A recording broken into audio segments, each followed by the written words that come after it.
നാട്ടില് അതിൻ്റെ യുവജന വേദി പിന്നെ സംഘടിപ്പിക്കുന്നുണ്ടെന്നും അതിൻ്റെ ഭാഗമായിട്ട് നമ്മുടെ ഈ വാർഡിലെ യുവാക്കളെ ഒന്ന് ഒരുമിച്ച് കൂട്ടണമെന്നും അതിൻ്റെ ഭാരവാഹികൾ തീരുമാനിച്ചിട്ടുണ്ട്.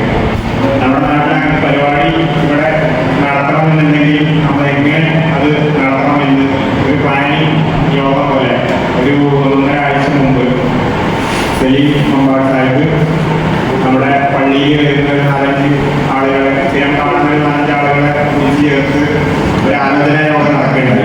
അപ്പം അന്ന് ഒരഭിപ്രായം വന്നത് നമ്മൾ വിളിച്ചിട്ട് വെറുതെ ഇലക്ഷൻ നടത്തി ഒരു ഉപദേശ ഇലക്ഷൻ നടത്തി വിടാതെ അവർക്ക് ഇൻട്രസ്റ്റിംഗ് ആയിട്ടുള്ള ഒരു ടോപ്പിക്കിൽ എന്തെങ്കിലും ഒരു ക്ലാസ്സോ ചർച്ചയോ നടത്തണമെന്നുള്ളതായിരുന്നു. അപ്പോൾ ഒരഭിപ്രായം വന്നത് നമുക്ക് ഫുട്ബോളും പൊളിറ്റിക്സും അർജന്റീന പൈസ കൊടുത്തിട്ടാണോ ഫൈനലിൽ എത്തിയത് എന്ന് വേണമെങ്കിൽ ഡിബേറ്റ് നടത്താം, അത് ഇൻട്രസ്റ്റിംഗ് ആയിരിക്കും എന്നൊരു അഭിപ്രായമാണ്. അപ്പോ ആളുകൾ പറഞ്ഞു അന്ന് ഫൈനൽ കഴിഞ്ഞ പിറ്റേ ദിവസമായിരുന്നു. അപ്പൊ ആളുകൾ പറഞ്ഞു അത് വേണ്ട, അത് കുറച്ച് തണുത്തിട്ടുണ്ടാവും, ഇതിന് ഇനി അത് കൂടി പോകണ്ട, നമുക്ക് വേറെ ഒരു വിഷയം ചർച്ച ചെയ്യാൻ പറഞ്ഞു. അപ്പോ അടുത്ത അഭിപ്രായം വന്നത് നമ്മുടെ നാട്ടിലെ എവർഗ്രീൻ ടോപ്പിക്കായിട്ടുള്ള ലഹരി ഉപയോഗം നമ്മുടെ നാട്ടിൽ ഉണ്ട്. ആളുകളെ കുട്ടികളെ അവിടെ കാണുന്നുണ്ട്, നമ്മുടെ നാട്ടിൽ കൂടി ഉണ്ട് എന്ന് നമുക്ക് അവിടെ ഇവിടുന്ന് വിവരങ്ങൾ കിട്ടുന്നുണ്ട്. അപ്പോ അതിനെക്കുറിച്ച് എന്തെങ്കിലും ഒരു ക്ലാസ് നടത്താനുള്ളതാണ്. അപ്പൊ നമ്മൾ സ്വാഭാവികമായിട്ടും ആര് നടത്തും എന്ന് നമ്മൾ ചിന്തിച്ചപ്പോ ആളുകൾ എക്സൈസ് ഓഫീസറെ കൊണ്ടുവരാം, അവർക്ക് ഡിപ്പാർട്ട്മെന്റ് വൈസ് അങ്ങനെ താല്പര്യമുണ്ട് നടത്താൻ, നടത്തുന്നുണ്ട്. അപ്പോ ഞാൻ കഷ്ടകാലത്തിന് ഒരു അഭിപ്രായം പറഞ്ഞു, നമ്മള് എക്സൈസ് ഓഫീസർമാരുടെ ക്ലാസ്സുകൾ ഞാൻ ചെറുപ്പം മുതൽ സ്കൂൾ പഠിക്കുമ്പോൾ കേൾക്കുന്നതാണ്. അപ്പൊ അത് പൊതുവെ അവർ പറയുന്ന ഒരു ടോപ്പിക് എന്ന് പറയുന്നത് നമ്മുടെ നാട്ടിൽ ഒരുപാട് ലഹരി ഉപയോഗമുണ്ട്, അവർ ഈ സ്കൂളിൽ കുട്ടികളെ കുറിച്ചു, പിന്നെ ഇത് ലഹരിക്ക് അടിമപ്പെട്ട കുട്ടികൾ പലതും ചെയ്യുന്നുണ്ട്, നമുക്കൊന്നും അറിയാത്ത കാര്യങ്ങൾ, നമ്മളൊന്നും പുറത്തറിയാത്ത കാര്യങ്ങൾ, വീട്ടുകാരെ തല്ലുന്നുണ്ട്, ഇങ്ങനത്തെ സംഭവങ്ങളൊക്കെ അവർ എക്സ്പീരിയൻസും ഇൻട്രസ്റ്റിംഗ് കഥകളൊക്കെ പറഞ്ഞു. അപ്പൊ ഞാൻ പറഞ്ഞു ശരിയാണ്, അതൊക്കെ ശരിക്കും കേൾക്കാൻ ചില കാര്യങ്ങളായിരിക്കും, പക്ഷെ നമ്മൾ പലപ്പോഴും പുതുതായിട്ടൊന്നും അത് പഠിക്കാത്ത ഒരവസ്ഥ വരും. നമുക്ക് അറിയാം ഈ കാര്യങ്ങൾ ഇപ്പോഴത്തെ കാലത്ത് പണ്ടത്തെ പോലെ ഒന്നല്ല. ഇപ്പൊ നമുക്ക് ഈ ന്യൂസ് ഫ്ലാഷുകൾ, പിന്നെ നമ്മുടെ സോഷ്യൽ മീഡിയ ഫീൽഡുകളിലൊക്കെ ലഹരിയെ കുറിച്ചും ലഹരിക്ക് അടിമപ്പെട്ട ആളുകൾ അവിടെ ഇവിടെ ഉണ്ടാക്കിയതിനെ കുറിച്ചും നാട്ടുകാരെ മറ്റേ അവർ തല്ലി, കുട്ടികൾ പോലീസുകാരെ തല്ലി എന്നുള്ള വാർത്തകളും വീഡിയോസായി നമ്മൾ കാണുന്നുണ്ട്. അപ്പൊ നമുക്ക് അറിയാൻ ചുറ്റുപാട് ഈ സാധനങ്ങളൊക്കെ ഉണ്ടത്. ലഹരിയുടെ ഫോം മാത്രം മാറി. ഞാൻ പഠിക്കുന്ന കാലത്ത് ചിലപ്പോൾ സിഗരറ്റും കള്ളൊക്കെ ലഹരി ഉണ്ടെങ്കിൽ ഇപ്പോ സിന്തറ്റിക് ഡ്രഗ്സുകൾ ഒക്കെയാണ് നമ്മുടെ നാട്ടിൽ. അപ്പൊ ഞാൻ പറഞ്ഞു നമുക്ക് ഈ ഇൻട്രസ്റ്റിംഗ് ആയിട്ടുള്ള ഈ ലഹരിയെ പരിചയപ്പെടും. എന്താണ് ലഹരി? നമുക്ക് പലപ്പോഴും യൂണിവേഴ്സിറ്റി ഉണ്ടാകുന്ന സാധനങ്ങളാണ് ഈ എല്ലാ കാര്യങ്ങളും. പക്ഷെ പലപ്പോഴും ഇങ്ങനെ കേൾക്കുന്ന സമയത്ത് എന്തോ ഒരു അന്യഗ്രഹത്തിൽ വന്നൊരു മുടി അത് കിട്ടാൻ എന്തോ സംഭവിക്കുന്നു എന്നുള്ളതല്ല, അതിനെന്താ സാധനം എന്ന് പലപ്പോഴും നമുക്ക് ആര് പറഞ്ഞുതരും. അല്ലെങ്കിൽ ഞാൻ പറഞ്ഞ നമുക്ക് നാട്ടില് വളർത്തുമുടി കാണുന്ന കുട്ടികളെ അങ്ങനെ കണ്ടു കഴിഞ്ഞാൽ നമ്മുടെ അടുത്ത എന്തായിരിക്കണം എന്നുള്ളതിനെ കുറിച്ച് ചർച്ച ചെയ്യാൻ പറ്റും. അങ്ങനത്തെ വിഷയങ്ങൾ ചർച്ച ചെയ്യാനുള്ള അഭിപ്രായം പറഞ്ഞതോടെ എന്നാ പിന്നെ അക്കെടുത്തൂടെ എന്ന് ഒരു ഇത് വരികയും ഞാൻ അപ്പൊ തന്നെ നമുക്ക് ഞാൻ പറഞ്ഞ ഫീൽഡും പഠിച്ച ഫീൽഡും ഒക്കെ അതുകൊണ്ട് ചില നോളജ് ഉണ്ടാവും, അത് നിങ്ങൾക്ക് പറഞ്ഞു തരാനുള്ള കഴിവ് ചിലപ്പോൾ ഉണ്ടായിക്കോളമില്ല. അതുകൊണ്ട് ഞാൻ എല്ലാത്തിനും പറ്റിയ ആളെന്ന് പറഞ്ഞെങ്കിലും ഇവിടെ മോട്ടിവേഷനിൽ കുറവില്ലാത്തതുകൊണ്ട് അന്നെക്കൊണ്ട് പറ്റും ഇങ്ങനെ ചെയ്താൽ മതി എന്ന് പറഞ്ഞ് പേര് കളിക്കലും വന്നതോടെ ആണ് ഞാനിവിടെ നിൽക്കുന്നത്. അപ്പോ പിന്നെ ഞാൻ ഇങ്ങനെ ക്ലാസ് നടത്തിയത് കൊണ്ട് നിങ്ങൾക്ക് പ്രത്യേകിച്ച് ഒരുപാട് ഇൻഫർമേഷൻ കിട്ടി, നിങ്ങളൊന്നും വലിയ മാറ്റം ഉണ്ടായി അല്ലെങ്കിൽ നിങ്ങൾക്ക് അങ്ങനെയൊന്നും ഞാൻ എക്സ്പെക്ട് ചെയ്തില്ല.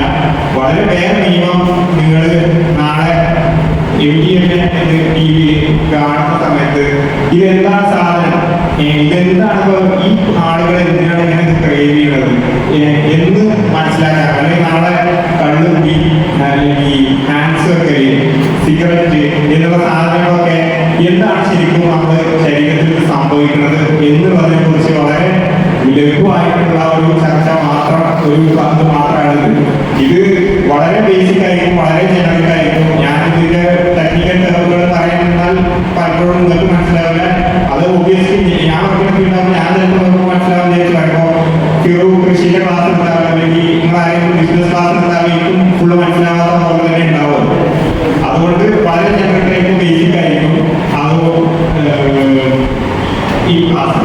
പിന്നെ സ്ലൈഡുകൾ നിങ്ങൾക്ക് ഇപ്പൊ തന്നെ കണ്ടിട്ടുണ്ടാവും. സ്ലൈഡുകൾ സെറ്റ് ചെയ്യാൻ നമ്മളൊക്കെ ടൈം എടുക്കുന്നത്.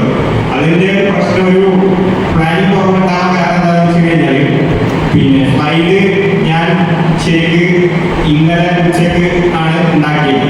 ഇന്നലെ ഉച്ചക്ക് സ്ലൈഡ് ഉണ്ടാക്കിയിട്ട് ഞാൻ ഇന്ന് ഉച്ചക്ക് അത് പഠിക്കാൻ ഒരു മണിക്കൂർ 1.5 മണിക്കൂർ ഗ്യാരണ്ടി ഞാൻ സ്ലൈഡ് ചാറ്റിപ്പിക്ക് ഇംഗ്ലീഷിൽ എഴുതി കൊടുക്കുക എന്നിട്ട് ചാറ്റിപ്പിക്ക് മണിക്കൂറുകൊണ്ട് ആ സ്ലൈഡ് ഉണ്ടാക്കി തന്നിട്ടുണ്ട്. സ്ലൈഡ് ഉണ്ടാക്കി കഴിഞ്ഞിട്ട് ഞാൻ സ്ലൈഡ് നോക്കുന്ന സമയത്ത് ചാറ്റിപ്പിക്ക് മലയാളം ഞാൻ കുറവാണെങ്കിൽ അപ്പോഴാണ് മനസ്സിലായത്. അതിന്റെ ഗ്രാമറും സ്പെല്ലിങ്ങും മതസിസ്റ്റം എന്നൊക്കെ എഴുതി വെച്ചിട്ടുണ്ടായിരുന്നു. അപ്പൊ ഞാൻ വിചാരിച്ച് ഇന്ന് ഉച്ചവരെ ഒരു പരിപാടി ഉച്ചയ്ക്ക് വന്നിട്ട് ചെയ്യാമെന്നുള്ളത്. അപ്പോ നമ്മൾ എന്തെങ്കിലും ഒരു കാര്യം ചെയ്യാൻ ഇറങ്ങി പുറപ്പെട്ട അന്ന് നമുക്ക് ഇല്ലാത്ത തിരക്കുകൾ ഉണ്ടാവില്ല. ഇന്നലെ യുവക്കാരെ കല്യാണം കഴിഞ്ഞിട്ട് ഞാൻ തിരുവിൽ പോയി. രാവിലെ ഡോക്ടേഴ്സ് അപ്പോയിന്റ്മെന്റ് ഉണ്ടായിരുന്നു. അത് എനിക്ക് ഉറപ്പായിട്ട് എന്തെങ്കിലും പറ്റുന്നുണ്ട്. 9 മണിക്ക് വരുന്ന ഡോക്ടർ 1 മണിക്കാണ് വന്നത്. ഞാൻ 2 മണിക്ക് തിരുവില് ഫുഡ് കഴിച്ച് ഇറങ്ങി 2:30 ഇറങ്ങിയിട്ട് ഇന്ന് ഭാഗ്യത്തിന് മഴയും ബ്ലോക്കൊന്നും ഇല്ലാത്തതുകൊണ്ട് 3 മണിക്കൂർ ചെയ്യാൻ കിടക്കാം. അപ്പോ അതിനുശേഷം ഞാൻ ഈ സ്ലൈഡ് തിരുത്താൻ സമയമില്ല. അതുകൊണ്ട് സ്ലൈഡ് വായിക്കുന്ന സമയത്ത് ഓബിയസ് അക്ഷരത്തെറ്റുകളൊക്കെ വരും. അത് സ്ലൈഡിൽ നോക്കാതെ സ്ലൈഡ് ഇമേജ് റെഫറൻസ് മാത്രമായിട്ട് എടുത്താൽ മതി. നമുക്ക് നോക്കാം. പിന്നെ ഫസ്റ്റ് ഞാൻ ഒരു കഥയല്ല എൻ്റെ ജീവിതത്തിൽ അങ്ങനെ നീങ്ങൽ കുട്ടിയാണ്. ആ വർഷം കേരള എഞ്ചിനീയറിംഗ് എൻട്രൻസിന്റെ 2ാം റാങ്കായിരുന്നു. ഓൾ ഇന്ത്യ എഞ്ചിനീയറിംഗ് എൻട്രൻസിൽ കേരള ഘടകത്തിൽ മറ്റേ ആദ്യത്തെ 50 റാങ്കിനുള്ളിൽ വരുന്ന ഒരു റാങ്ക്. അന്ന് ആ കോളേജിന്റെ ഫസ്റ്റ് അഡ്മിഷൻ. അതുകൊണ്ടാണ് എല്ലാവർക്കും അറിയുന്നത്. 18 പേര് വന്നാണെന്നാണ് എല്ലാവർക്കും അറിയുന്നത്. രാവിലെ ഫസ്റ്റ് ഇയർ വന്നു. ഫസ്റ്റ് ഇയർ ആദ്യത്തെ സെമസ്റ്ററിൽ അവൻ നിയർ ടോപ്പറായിരുന്നു. സെക്കൻഡ് സെമസ്റ്ററിൽ അവന്റെ ഗ്രേഡ് ഡ്രോപ്പ് ചെയ്തു.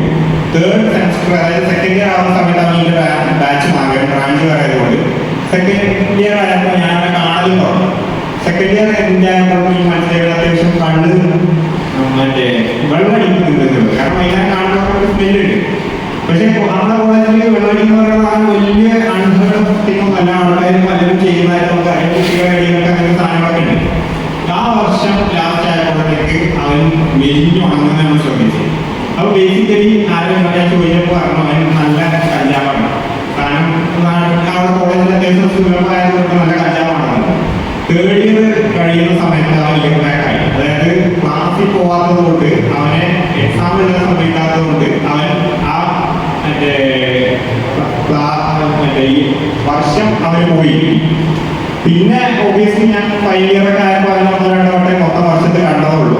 അവന് തിരിച്ചു കൊടുക്കും പോകുന്നല്ലാതെ അവനാകെ മെലിഞ്ഞ് ഉണങ്ങുന്നത് നമുക്ക് ശരിക്കും മനസ്സിലാവില്ല. നല്ല ജിം കൂടിയായിരുന്നു ഈ ചെങ്ങായിനെ. പിന്നെ ഞാൻ PG കഴിഞ്ഞു വർക്ക് ചെയ്യാൻ തുടങ്ങി. അങ്ങനെ ഞാൻ കോളേജ് കഴിഞ്ഞിട്ട് 4 വർഷം 5 വർഷം കഴിയുന്ന സമയത്ത് ഞങ്ങളുടെ കോളേജ് ഗ്രൂപ്പിൽ ഞങ്ങളുടെ കുറച്ച് പേരുടെ ഫ്രണ്ട്സ് ഗ്രൂപ്പിൽ ഒരു ഏഷ്യൻ ന്യൂസിന്റെ ഒരു ബൈക്ക് വന്നു. ഇവനും പോർച്ചുഗീസ് വനിതയും മറ്റേ വർക്കല ബീച്ചിൽ കിടന്ന് അടി കൂടിയിട്ട് പോലീസുകാരെ പൊക്കിയിരുന്നു. പോലീസ് പൊക്കിയിട്ട് ഇവരാ ജീപ്പിന്റെ ബാക്കിൽ നല്ല തിരിച്ചു നിൽക്കുന്നുണ്ട്. നല്ല ചുവയൊക്കെ ഇട്ടിട്ട് നല്ല മെലിഞ്ഞു ഉണങ്ങി. പക്ഷെ ഫേസ് നമ്മൾ ശരിക്കും ഓർത്തിരുന്നു. അപ്പൊ ഞാൻ ഇവിടെ പറയാൻ പോകുന്നത് ഇത്രയും ബ്രില്യൻ്റ് നമ്മൾ പലപ്പോഴും ചെയ്യുമ്പോൾ ആളുകൾ ഇതിനൊക്കെ അനുഭവപ്പെടുന്നവരുടെ പ്രിമിയുടെ കുഴപ്പമാണ്, ഓപ്പർച്യൂണിറ്റി കിട്ടില്ല, ബുദ്ധി ഇല്ല എന്നൊക്കെ പലരും ഉണ്ടാവും. പക്ഷേ ഇത്രയും ബ്രില്യൻ്റ് ആയിട്ടുള്ള ആളെ ഒരു സ്റ്റുഡൻറ്റിനെ അയാൾ ആ വർഷം മന്ത്രിയുടെ കയ്യിൽ നിന്ന് ഇത് വാങ്ങിയ ആളാണ്. ഒരു 1.5 വർഷം കൊണ്ട് അവനെ തകർത്തടിക്കാൻ മാത്രം എന്ത് പവറാണ് ഈ ഡ്രഗുകൾക്കുള്ളത് എന്നാണ് ഇതിന്റെ ചർച്ച. അതിന് ആദ്യം ഇത് ചാറ്റിൽ മസ്തിഷ്കത്തിൽ നിന്ന് ശരീരത്തിലേക്ക് എന്നുള്ളത്. നമ്മളൊരു ഡ്രഗ് യൂസ് ചെയ്യുന്ന എല്ലാ ഡ്രഗുകളും, അത് ഞാൻ ഇവിടെ വളരെ ജനറലായിട്ട് ഡ്രഗ് യൂസ് ചെയ്യുന്നത് സിഗരറ്റ്, കള്ള്, കഞ്ചാവ്, ആൻസ്, LSD,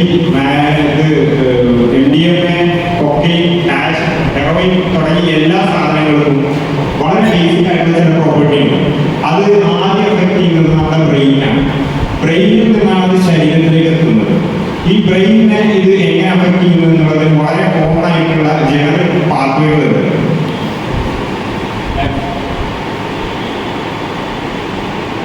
ആദ്യം ശരീരം എന്ന് പറയുന്നത് നമ്മൾ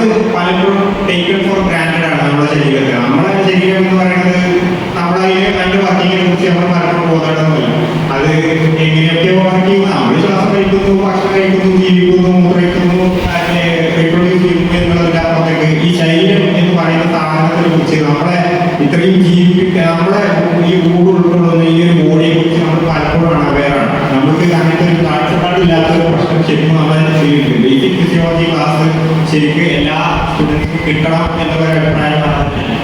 അപ്പോൾ വളരെ ബേസിക് ആയിട്ടുള്ള സിസ്റ്റങ്ങൾ എന്ന് പറയുന്നത് നമ്മൾ എല്ലാവരും സ്കൂളിൽ ഇത് എപ്പോഴെങ്കിലും പഠിച്ചിട്ടുണ്ട്. നമ്മൾ ശ്വാസം വലിക്കുമ്പോൾ ഓക്സിജൻ നമ്മുടെ ലെങ്സിൽ നിന്ന് നമ്മുടെ രക്തക്കുഴലിലേക്ക് ആ ഓക്സിജൻ നമ്മുടെ രക്തക്കുഴലിൽ നമ്മുടെ ശരീരത്തിലെ 37 ട്രില്യൺ എന്ന് പറഞ്ഞാൽ 37 ലക്ഷം കോടി സെല്ലുകൾ നമ്മുടെ ശരീരത്തിൽ ആക്റ്റീവായിട്ട് വർക്ക് ചെയ്തുകൊണ്ടിരിക്കുന്നു. ഇതിനെല്ലാം ഓക്സിജൻ എത്തിക്കും.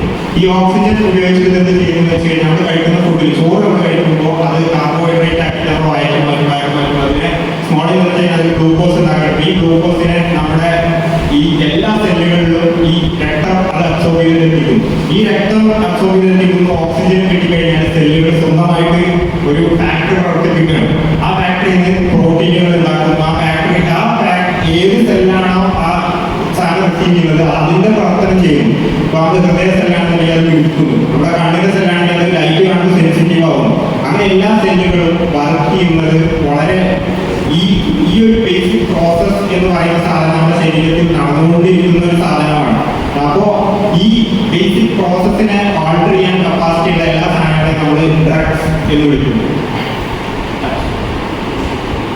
അടുത്തത് ഡ്രഗ്സിനെ സംബന്ധിച്ച് നമ്മൾ പറയുമ്പോൾ അതിന് ഏറ്റവും ഇമ്പോർട്ടൻ്റ് ആയിട്ടുള്ള ഘടകം എന്ന് പറയുന്നത് മസ്തിഷ്കമാണ്.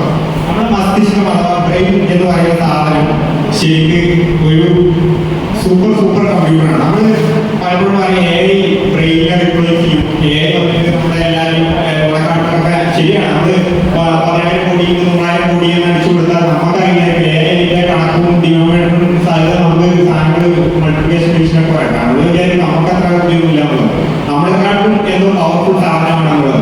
പക്ഷെ ആ ബ്രെയിൻ എന്ന് പറയുന്ന സാധനത്തിന് ഈ പടച്ചവൻ ആയിട്ട് തന്ന ചില ബേസിക് സാധനങ്ങളുണ്ട്. ആ സാധനങ്ങളിലെ വളരെ ഇമ്പോർട്ടൻ്റ് ആയിട്ടുള്ള സാധനമാണ് നമുക്ക് വിവേചന ബുദ്ധി. ഇപ്പൊ നമ്മള് ഒരേ ക്യാമറ എടുത്തിട്ട് നമ്മൾ ആ വഴി പോണ എല്ലാ വണ്ടികളെയും 100ന് മുകളിൽ പോണ എല്ലാ വണ്ടികളെയും ഫൈൻ എടുക്കാന്ന് പറഞ്ഞാൽ ഏ ക്യാമറ വളരെ എഫിഷ്യൻ്റ് ആയിട്ട് ചെയ്യും.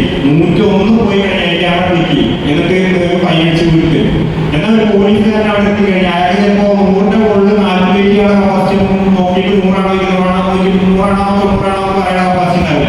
പക്ഷെ അയാൾ ഓവർസ്പീഡിൽ ഫൈൻ അടിച്ചു കഴിഞ്ഞാൽ അയാൾ നോക്കണം. അപ്പൊ നോക്കുമ്പോൾ ഈ ഒരു മറ്റേ ആശുപത്രി പോണ രോഗിയുടെ കാലം പുറത്ത് കിടക്കുന്നത്. അപ്പൊ അയാളുള്ള വിവേചന ബുദ്ധി ഇത് അർജന്റായിട്ടാണ് പോണതാണ്. ആ പോണ ആള് നമ്മൾ ഫൈൻ അടിച്ച് കൊടുക്കേണ്ട കാര്യമില്ല, അയാൾ ഹോസ്പിറ്റലിൽ പോണതായിരിക്കുന്നത്. അത് നമുക്ക് ഒരിക്കലും ക്യാമറ പഠിപ്പിച്ചു കൊടുക്കാൻ പറ്റില്ല. കാരണം ഈ ഒരു വിവേചന ബുദ്ധി എന്ന് പറയുന്നത് മനുഷ്യന്റെ ഒരു ഇൻട്രിൻസിക് സാധനമാണ്. ഈ വിവേചന ബുദ്ധി എന്ന് പറയുന്ന സാധനം ഈ ഒരു നമ്മുടെ വരുമാനങ്ങളെ കുറിച്ച് ചിന്തിച്ചിട്ട് മനുഷ്യന്റെ ഇമോഷൻസിനെ കുറിച്ച് ചിന്തിച്ചിട്ട് അതിനനുസരിച്ച് പെരുമാറാനുള്ള ഒരു കഴിവ് എന്ന് പറയുന്നത് ആണ് ബ്രെയിനെ സംബന്ധിച്ചിടത്തോളം ഏറ്റവും വലിയ ഒരു നമ്മുടെ ഹ്യൂമൻ ബ്രെയിനെ സംബന്ധിച്ചിടത്തോളം ഏറ്റവും വലിയൊരു കഴിവ് എന്ന് പറയുന്നത്. ബ്രെയിനിലാണ് നമ്മുടെ മറ്റേ ഓർമ്മ, സന്തോഷം സാധനങ്ങളൊക്കെ നമ്മുടെ വികാരങ്ങൾ ചലനങ്ങൾ നമ്മുടെ വോളണ്ടറി ആയിട്ടുള്ള എല്ലാ സാധനങ്ങളും ബ്രെയിനിൽ കൺട്രോൾ ചെയ്യുന്നുണ്ട്. എക്സാമ്പിൾ നമ്മൾ വിചാരിക്കും ഹൃദയം പിടിക്കുന്നതിന് ഇപ്പൊ ബ്രെയിനൊന്നും കൺട്രോൾ ചെയ്യുന്നില്ലല്ലോ. പക്ഷെ നമ്മളൊരു ഇവിടെ ഇറങ്ങി പട്ടി നമ്മൾ മുന്നേറിയാൽ നമ്മുടെ ഹൃദയത്തിൽ കൂടുതൽ കൂടും. കാരണം നമ്മൾ ബ്രെയിനാണ് അത് റെക്കഗ്നൈസ് ചെയ്യുന്നത് പട്ടിയാണ് ഇതിനെ കഴിക്കാൻ ചാൻസ് ഉണ്ട്. എന്നാൽ നമുക്ക് ഓടണമെന്നുണ്ടെങ്കിൽ എന്താണ് രക്തം എല്ലായിടത്തും എത്തണം, ഓക്സിജൻ കിട്ടണം. അപ്പൊ നമ്മൾ ഹൃദയം പിടിക്കുമ്പോൾ അതിനനുസരിച്ച് കൂടും. ഇത് നമ്മുടെ ബ്രെയിൻ നമ്മൾ അറിഞ്ഞു അറിയാതെ ഇഷ്ടംപോലെ പ്രോസസ് നമ്മുടെ ശരീരത്തിൽ ചെയ്യുന്നു. ഈ ഡ്രഗ്സ് എന്ന് പറയുന്ന സാധനം നമ്മുടെ സന്തോഷത്തിന്റെ പാത എന്ന് പറയുന്ന സാധനമല്ല. ശരിക്കും റിവാർഡ് പാത്വേ എന്ന് പറയുന്ന ഫേമസ് സാധനമാണ്. ആ റിവാർഡ് പാത്വേ എന്നുള്ളത് ചാറ്റിലൂടെ മലയാളീകരിച്ചതാണ് സന്തോഷത്തിന്റെ പാത. പക്ഷെ ആ പാത്വേ ആണ് ശരിക്കും നമ്മുടെ ഏതൊരു ഡ്രഗും അറ്റാക്ക് ചെയ്യുന്ന മെയിൻ പാത്വേ. ഈ പാത്വേന്റെ ഒരു പ്രത്യേകത എന്താണെന്ന് വെച്ച് കഴിഞ്ഞാൽ നമുക്ക് സന്തോഷത്തിൽ തരുന്ന കാര്യങ്ങൾ ബ്രെയിനിൽ പ്രോസസ് ചെയ്യുന്നത് ഈ പാത്വേ വഴിയാണ്. ഈ പാത്വേ ഇപ്പോൾ ഫോർ എക്സാമ്പിൾ ഞാൻ ഇപ്പോൾ നിങ്ങളോട് പറയുന്നത് ഏറ്റവും ഇഷ്ടപ്പെട്ട ഒരു ഫുഡ് അതിപ്പോ നെഹ്റിന്റെ കുഴിമന്തിയാണ്, പ്രദത്ത റോസ്റ്റാണ്, അതിനെക്കുറിച്ച് ആലോചിക്കുക എന്ന് പറഞ്ഞു കഴിഞ്ഞാൽ നിങ്ങളുടെ ബ്രെയിനിൽ ഒരു ടിപ്പിൽ ഉണ്ടാവും. ആ കുറിച്ച് നിങ്ങൾ മനസ്സിൽ ഇമാജിൻ ചെയ്യുന്ന സമയത്ത് നിങ്ങളുടെ ബ്രെയിനിലെ VTA എന്ന് പറയുന്ന ഒരു ഏരിയ ഡോപ്പമിൻ റെഡിയാക്കി നിൽക്കും. ഈ ഡോപ്പമിൻ എന്ന് പറയുന്ന സാധനം ആണ് ശരിക്കും നിങ്ങളുടെ ഇത് വളരെ കോംപ്ലക്സ് ആയിട്ടുള്ള ഒരു പാത്രമാണ്, വളരെ സിംപ്ലിസ്റ്റിക് ആയിട്ട് പറയാൻ പറ്റുള്ളൂ. ഈ ഈ ഡോപ്പമിൻ ആണ് നിങ്ങളെ ശരിക്കും സന്തോഷം ഫീൽ ചെയ്യിക്കുന്ന സാധനം. ഈ ഡോപ്പമിൻ ഈ അക്കൗണ്ടൻസ് എന്ന് പറയുന്ന എത്തുന്ന സമയത്താണ് നിങ്ങൾക്ക് സന്തോഷം തോന്നുന്നത്. നിങ്ങൾക്ക് സന്തോഷം തോന്നുന്നതിന്റെ ഇന്റൻസിറ്റി നിങ്ങളുടെ ഈ സാധനങ്ങൾക്ക് ഓരോ എക്സ്പീരിയൻസിൽ മാറി മാറി. ഇപ്പോൾ ഫോർ എക്സാമ്പിൾ, നിങ്ങൾക്ക് ഇഷ്ടപ്പെട്ട ഒരു പെൺകുട്ടി നിങ്ങൾ ആദ്യം നോക്കി ചിരിക്കുന്ന സമയത്ത് ഉണ്ടായ ആ ഫീല് പിന്നെ നിങ്ങൾക്ക് കാലം ചിലപ്പോൾ കിട്ടിയിട്ടുണ്ടാവില്ല. കാരണം അന്ന് അതൊരു പുതിയ വികാരമാണ്. നിങ്ങളുടെ ഡോപ്പമിൻ, ഞാനൊരു ടീനേജിന്റെ കാര്യം പറയുന്നത്, ഇപ്പോൾ ടീനേജിൽ നിങ്ങൾ ആദ്യമായിട്ട് അന്ന് അങ്ങനെ ഒരു വികാരം കാണുന്നത് ആ സമയത്ത് നിങ്ങളുടെ ഡോപ്പമിൻ അത്രയും സെർച്ച് ചെയ്യുന്നത് കൊണ്ടാണ് നിങ്ങൾക്ക് ആ ഒരു വികാരം എന്ന് പറയുന്ന സാധനം ഉണ്ടാവുന്നത്. അത് ന്യൂക്ലിയസ് അക്കൗണ്ടൻസിൽ എത്തുന്നു. ന്യൂക്ലിയസ് അക്കൗണ്ടൻസ് അത് പ്രീ ഫ്രോണ്ടൽ കോർട്ടക്സിലേക്ക് അതിനെ വിവരം പാസ് ചെയ്യും. നിങ്ങൾക്ക് സന്തോഷം വന്നിട്ടുണ്ട് കേട്ടോ എന്നുള്ളത്. ഈ പ്രീ ഫ്രോണ്ടൽ കോർട്ടക്സ് എന്താ ചെയ്യുന്നത് വെച്ച് കഴിഞ്ഞാൽ നിങ്ങളാക്കി മാറ്റുന്ന ഭാഗമാണ് പ്രീ ഫ്രോണ്ടൽ കോർട്ടക്സ് എന്ന് പറയുന്നത്. നിങ്ങളുടെ ഈ തലയുടെ ഏറ്റവും മുമ്പത്തെ ഈ ഫോർ ബ്രെയിനിന്റെ ഭാഗമാണ് ഈ സാധനം. ഈ സാധനം എന്ത് ചെയ്യുമെന്ന് വെച്ച് കഴിഞ്ഞാൽ നിങ്ങൾ ചിന്തിക്കുന്നത് ഈ ഭാഗത്താണ്. നിങ്ങളുടെ ലോജിക് സെന്റർ ഈ ഭാഗത്താണ്. നിങ്ങളുടെ ഇമ്പൾസ് സെന്റർ ഈ ഭാഗത്താണ്. അതായത് നിങ്ങൾക്കൊരു നിങ്ങൾ എന്ത് ചിന്തിക്കുന്നതിനും അതിന്റെ ശരിയാണോ, അത് തെറ്റാണോ, അത് ലോജിക്കലാണോ, അത് കണക്ക് എങ്ങനെയാണ് അതിനെ കൂട്ടേണ്ടത് എന്നുള്ളതടക്കം എല്ലാ ലോജിക് സെന്ററുകളും ഈ ഭാഗത്താണുള്ളത്. ഈ ഭാഗത്തേക്ക് ഇത് അയക്കുന്നതിന്റെ ഒരു പ്രധാനപ്പെട്ട കാരണം അത് പഠിച്ചുണ്ടാക്കിയ കാരണമാണ്. സയന്റിസ്റ്റുകൾ പല തിയറികളിലും പറയുകയും ഇത് പഠിച്ചം ഇങ്ങനെ ക്രമീകരിക്കാൻ ഉണ്ടായ ഒരു കാരണം എന്താണെന്ന് വെച്ച് കഴിഞ്ഞാൽ മനുഷ്യൻ എന്ന് പറയുന്ന ആള് സർവൈവ് ചെയ്യണമെന്നുണ്ടെങ്കിൽ നമുക്ക് ബേസിക് ആയിട്ടുള്ള കുറെ സാധനങ്ങൾ വേണം. ഫുഡ് വേണം, വെള്ളം വേണം. പക്ഷെ ഈ സാധനങ്ങളൊന്നും നിങ്ങൾ കുടിക്കാതെ, നിങ്ങൾ ഫുഡ് കുറെ കഴിക്കാതെ ഒന്നും കഴിച്ചില്ല, നാളെ കഴിച്ചില്ല, നാളെ രാത്രി ആയി കഴിഞ്ഞപ്പോൾ നിങ്ങൾക്ക് വിശക്കുണ്ട്. വിശക്കുണ്ട് പറഞ്ഞാൽ എന്തെങ്കിലും കിട്ടിയാൽ അത് മതി. കാരണം നിങ്ങളുടെ ഡോപ്പമിൻ അത്രയും കുറഞ്ഞിട്ട് നിങ്ങൾ ഈ സാധനം ക്രിയേറ്റ് ചെയ്യണം. ആ സമയത്ത് നിങ്ങൾ ഫുഡ് കഴിക്കുന്ന സമയത്ത് ഈ ഡോപ്പമിൻ എന്ന് പറയുന്ന സാധനം സെക്യൂരിറ്റി ചെയ്യും. നിങ്ങളത് ആ ഇൻഫർമേഷൻ നിങ്ങളുടെ പ്രീഫ്രോണ്ടൽ കോർട്ടക്സിലേക്ക് അത് പാസ് ചെയ്യുകയും ചെയ്യും. എന്നിട്ട് നിങ്ങളുടെ പ്രീഫ്രോണ്ടൽ കോർട്ടക്സ് അത് നിങ്ങളുടെ മെമ്മറിയിൽ സ്റ്റോർ ചെയ്യും. നിങ്ങളുടെ ഇമോഷണൽ സെന്ററിന് ആ ഒരു സാധനം അറ്റാച്ച് ചെയ്യും. എന്നിട്ട് നിങ്ങൾ ശരിക്കും നിങ്ങളുടെ ബ്രെയിനിൽ ഒരു പുതിയ കണക്ഷൻ അവിടെ ഉണ്ടാക്കി. അപ്പൊ കണക്ഷൻ എന്താ പറയുന്നത് വെച്ചാൽ ഫുഡ് കഴിച്ചാൽ നിങ്ങൾക്ക് സമാധാനം കിട്ടും. ഫുഡ് കഴിച്ചാലേ നിങ്ങൾക്ക് സർവൈവ് ചെയ്യാൻ പറ്റുള്ളൂ. വെള്ളം കുടിച്ചില്ല എന്നുണ്ടെങ്കിൽ നിങ്ങൾക്ക് ഒരിക്കലും നല്ലൊരു ഹാപ്പിനെസ് എന്ന് പറയുന്ന ഫീലിംഗ് ഉണ്ടാവില്ല. ബേസിക്കലി ഈ പാത്വേ എവല്യൂഷണറി പാത്വേയാണ് പറയുന്നത്. നിങ്ങൾ ഫുട്ബോൾ കളിക്കുമ്പോൾ അല്ലെങ്കിൽ നിങ്ങൾ ക്ലബിൽ ക്യാരം ബോർഡ് കളിക്കുമ്പോൾ നമ്മൾ പലപ്പോഴും നമ്മളെ ഫുട്ബോൾ ആൾക്കാരെ കളിക്കാൻ ഒരു മറ്റേ ചൂണ്ടിടാൻ പോകും. എന്നിട്ട് മീനൊന്നും കിട്ടിയോ കിട്ടിയില്ല എന്നുള്ളതൊക്കെ സെക്രട്ടറിയാണ്. മീൻ കിട്ടിയോ നമ്മൾ ആരും പൊളിച്ചിരുന്നൊന്നും കണ്ടിട്ടില്ല. പക്ഷെ ചൂണ്ടിടാൻ പോവുക, സോഷ്യലൈസ് ചെയ്യുക എന്ന് പറയുമ്പോൾ നമ്മുടെ ഈ പാത്വേ വർക്ക് ചെയ്യുന്നത് ഈ പാത്വേക്ക് വേണ്ടിയിട്ടാണ് നമ്മൾ ചൂണ്ടിടാൻ പോകുന്നത്. അല്ലാതെ മീൻ കിട്ടിയിട്ട് മീൻ തിന്നാൻ വേണ്ടിയിട്ടല്ല. ആ പാത്വേ മനുഷ്യന് അങ്ങനെ ഉണ്ടാക്കി തരാൻ പഠിച്ചുള്ള കാരണം എന്താണെന്ന് വെച്ചാൽ മനുഷ്യൻ സർവൈവ് ചെയ്യണമെങ്കിൽ ഭക്ഷണം കഴിക്കണം. അങ്ങനെ ബേസിക് സാധനങ്ങളുണ്ട്. അത് കൂടാതെ മനുഷ്യൻ സോഷ്യലൈസ് ചെയ്യണം. മനുഷ്യൻ ഹോബികൾ വേണം. മനുഷ്യൻ വേറെ മനുഷ്യനോട് സംസാരിക്കണം, ചിരിക്കണം. ഇങ്ങനത്തെ സാധനങ്ങൾ ഈ ഡോപ്പമിൻ സർജ് വർക്ക് ചെയ്യും. ഈ ഡ്രഗ്സ് എന്ന് പറയുന്ന സാധനം, ഡ്രഗ്സ് എന്ന് വളരെ ജനറിക് ആയിട്ടുള്ള ഒരു ടേമാണ്. അതായത് നമ്മൾ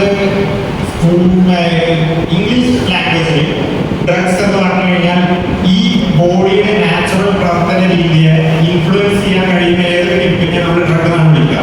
ഇപ്പോൾ നമ്മളെല്ലാവരും പാരസെറ്റമോൾ കുടിച്ചിട്ടുണ്ട്. പാരസെറ്റമോൾ എന്നൊരു പറയുന്ന ഡ്രഗാണ്. ബോഡി ഒരു ഇഞ്ചുറി വന്ന സമയത്ത് ബോഡി എന്ത് ചെയ്യുന്ന വെച്ച് കഴിഞ്ഞാൽ ബ്രെയിനിലേക്ക് ഇൻഫർമേഷൻ പാസ് ചെയ്യും. ഇവിടെ ഒരു മുറി ഉണ്ടാവും, ആ മുറി വെച്ചിട്ട് പഴുക്കൂട്ടോ എന്നുള്ളത് ഇൻഫർമേഷൻ ബ്രെയിനിലെത്തും. ബ്രെയിൻ എന്ത് ചെയ്യുന്ന വെച്ച് കഴിഞ്ഞാൽ ഉടനെ തന്നെ പെയിൻ സിഗ്നൽസ് റിലീസ് ചെയ്യാനുള്ള പരിപാടി തുടങ്ങും. ആ പെയിൻ സിഗ്നൽ റിലീസ് ചെയ്യുന്ന പാത്വേയിൽ ചില സാധനങ്ങളുണ്ട്. എന്നൊക്കെ പറഞ്ഞിട്ടുള്ള സാധനങ്ങൾ ഈ പാത്വേയില് ഒരു ഇതിനെ പോയിട്ട് നമ്മുടെ ഈ പാരസെറ്റമോൾ ബൈറ്റ് ചെയ്യും. പാരസെറ്റമോൾ ബൈറ്റ് ചെയ്യുമ്പോൾ എന്തെങ്കിലും വെച്ച് കഴിഞ്ഞാൽ ഈ പാത്വേ അവിടെ നിൽക്കും. അപ്പൊ ബേസിക്കലി ബ്രെയിൻ കഷ്ടപ്പെട്ട് നമ്മുടെ പെയിൻ ഉണ്ടാക്കുന്നതിനനുസരിച്ച് നമുക്ക് ആ ഭാഗം ചവിട്ടാൻ നാലൊരു മുറി ഉണ്ടെന്നുണ്ടെങ്കിൽ നമ്മൾ നടക്കുന്ന സമയത്ത് നമ്മൾ ഞൊണ്ടി നടക്കും. കാരണം വേദന ഉള്ളതാണ്. പാരസെറ്റമോൾ അത് ഇൻഹിബിറ്റ് ചെയ്യുന്നത് വഴി നമ്മൾ എന്തെങ്കിലും വെച്ച് കഴിഞ്ഞാൽ നമ്മൾ ആ വേദന ഈ സാധനത്തിന് നാച്ചുറൽ പ്രോസസ്സിനെ ഇൻഫ്ലുവൻസ് ചെയ്യുന്ന ഒരു പ്രോസസ്സാണ് നമ്മൾ പാരസെറ്റമോൾ കുടിക്കാറുള്ളത്. പാരസെറ്റമോൾ മോശം തന്നെ, ഇത് വളരെ ബേസിക് ആയിട്ടുള്ള സാധനം. ഇതുകൊണ്ട് ബേസിക്കലി ഹ്യൂമൻസിന് ഹാമൊന്നും ഇല്ലാത്തതുകൊണ്ട് പിന്നെ അത് വളരെ ജനറിക് ആയിട്ട് നമ്മൾ യൂസ് ചെയ്യുന്നു. അതുകൊണ്ട് വേറെ കുഴപ്പമൊന്നുമില്ല. ഞാൻ പറയാം, ബേസിക്കലി ബോഡിയിലെ നാച്ചുറൽ പ്രോസസ്സിനെയാണ് ഇൻഹിബിറ്റ്. അത് നമ്മൾ ഡ്രഗ് എന്ന് പറയും. പക്ഷേ നമ്മൾ അബ്യൂസ് ചെയ്യുന്ന ഡ്രഗുകൾ, അഥവാ ലഹരി എന്ന് പറയുന്ന സാധനങ്ങൾക്ക് ബേസിക്കലി ഒരു പ്രോപ്പർട്ടി ഉണ്ട്. അത് സൈക്കോ ആക്റ്റീവ് ആണ്. അതായത് നമ്മുടെ ബ്രെയിനിന്റെ പ്രവർത്തന രീതിയെ അഫക്റ്റ് ചെയ്യാൻ പാകത്തിലുള്ള കഴിവ് ഇവർക്കുണ്ട്. ഈ ഒരു ഇമേജ് ഞാൻ ഇവിടെ തന്നത് നിങ്ങൾക്ക് ഇത് ഇമേജ് പഠിക്കാനൊന്നല്ല. ബേസിക്കലി ഇതിലൊരു ഇമേജ് നിങ്ങൾ ഡെയിലി കഴിക്കുന്ന മീറ്റിലും എഗ്ഗിലും ഒക്കെ ഉള്ള ഒരു അമൈനോ ആസിഡാണ്. ഫിനൈലാലനൈൻ എന്ന് പറഞ്ഞിട്ടുള്ള ഒരു അമൈനോ ആസിഡാണ്. മറ്റേത് MDMA ആണ്. 3,4 മെറ്റാ ഡയോക്സി മെത്താംഫെറ്റമിൻ എന്നാണ് അതിന്റെ ശാസ്ത്രീയ നാമം. അതാണ് നമ്മൾ MDMA എന്ന് ചുരുക്കം പേര് വിളിക്കുന്ന സാധനം. നമ്മൾ പലപ്പോഴും വിചാരിക്കും ഈ കെമിക്കൽസ് എന്നൊക്കെ പറയുന്നത് എന്തോ വലിയ നമ്മള് വളരെ ഏതോ ഒരു ഇതിൽ പോയി നമ്മൾ കുടിച്ചുണ്ടാക്കുന്ന ഒരു സാധനമാണ്. അതിന്റെ ഇതൊന്നും നമുക്ക് ആർക്കും അറിയാനുള്ളത്. ബേസിക്കലി ഈ സാധനങ്ങളെല്ലാം നമ്മൾ ശരീരത്തിൽ ഇൻജസ്റ്റ് ചെയ്യുന്ന എല്ലാ സാധനങ്ങളും അൾട്ടിമേറ്റ്ലി നമ്മുടെ ബ്ലഡ് സ്ട്രീമിലെത്തുകയും ബ്ലഡ് സ്ട്രീം അതിന്റെ ആവശ്യമുള്ള സ്ഥലങ്ങളിൽ അതിനെ ബൈൻഡ് ചെയ്യുകയും ചെയ്യുന്നു എന്നുള്ളത് കൊണ്ടാണ് നമുക്ക് പല പ്രവർത്തനങ്ങൾ നമ്മുടെ ശരീരത്തിൽ ഈ ഡ്രഗ്സുകൾ നടത്തുന്നത്. ഈ ഫിനൈലാലനൈനൊക്കെ നമ്മുടെ ശരീരത്തിന് ഇഷ്ടംപോലെ ആവശ്യമുള്ള സാധനമാണ്. പക്ഷെ അതിന്റെ സ്ട്രക്ചർ ചെറിയ വ്യത്യാസം വന്നപ്പോൾ തന്നെ ഈ സാധനം ചെറുതായിട്ട് കെമിക്കലി അത് വലിയ വ്യത്യാസമുണ്ട്. ഞാൻ വരക്കുമ്പോൾ ഉള്ള ഫിനൈലാലനൈൻ പറയുന്നത് ഈ സാധനം നമ്മുടെ ബ്രെയിനിൽ ഇത്രയും ഇൻഫ്ലുവൻസ് ഉണ്ടാക്കാൻ പാകത്തിൽ കെമിക്കലായി മാറി. കാരണം ഇതൊക്കെ നമ്മുടെ സാധനം ഈ നമ്മൾ സിന്തറ്റിക് ഡ്രഗുകൾ എന്ന് പറയാറുണ്ട് പലപ്പോഴും. ഇപ്പോൾ സിന്തറ്റിക് ആണ് കുട്ടികൾ ഉപയോഗിക്കുന്നത്. MDMA എന്ന് പറയുന്ന സാധനം ശരിക്കും ആക്സിഡന്റൽ പ്രോഡക്റ്റ് ആണ്. അത് ബേസിക്കലി ആൾക്കാർക്ക് ഇങ്ങനെ ഹൈ ആവാൻ വേണ്ടി ഉണ്ടാക്കിയ സാധനമല്ല. അത് കെമിക്കൽ കമ്പനി വേറെ പ്രോഡക്റ്റ് ഉണ്ടാക്കിയ ഭാഗമായിട്ട് ഉണ്ടാക്കിയെടുത്തതാണ്. ഉണ്ടാക്കിയ സാധനങ്ങളാണ് സിന്തറ്റിക് എന്ന് പറയുന്നത്. നേരെ മറിച്ച് നമ്മൾ സിഗരറ്റ് വലിക്കുമ്പോൾ അതിനുള്ള സൈബാറ്റിക് ഡ്രഗ് ഇമ്പോർട്ട് ചെയ്യുന്നത് സിന്തറ്റിക്കാണ്. അല്ലെങ്കിൽ കഞ്ചാവിനുള്ളത് സിന്തറ്റിക്കാണ്. അത് നാച്ചുറലി ഉണ്ടാവുന്നതാണ്. ഈ സാധനം കഴിച്ചു കഴിഞ്ഞാൽ ഇതിന്റെ എഫക്ട് ഉണ്ടാവുന്ന ആരെ കണ്ടെത്തി എന്നുള്ളത് ആദ്യം കണ്ടെത്തിയ ആള് ആരെന്നുള്ളതെന്ന് അറിയാം. പക്ഷെ അതിന് ഇഫക്റ്റ് ഉണ്ടാക്കാൻ കഴിയുന്നു.